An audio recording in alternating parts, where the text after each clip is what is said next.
Güzel. Merhaba arkadaşlar. Bir buradan, bir buradan. Adım Nurdan. Bir buradan, bir buradan diyorum.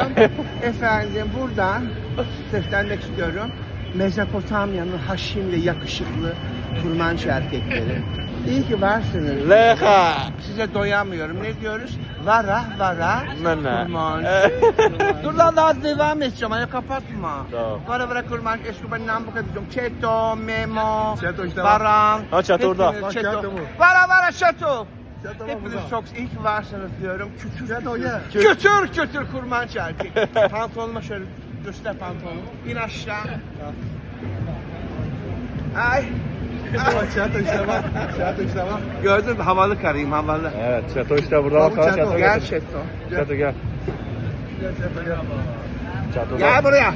İşte bir kurmanç erkeği. Damızlık boğa gibi görüyor musun? Var ebenizi öper hepiniz. Öper misin abi ebelerini? Yok, Öp yok. ebelerini, öp ebelerini. Öper, öper. Birimizi de Olmaz, öpüyor. Kötür kötür. Mezopotamya'nın haşin erkeği. Oh diyorum. Oh diyorum. Bir daha istiyorum. Bunu bana yollata WhatsApp'ta. Hemen öyle.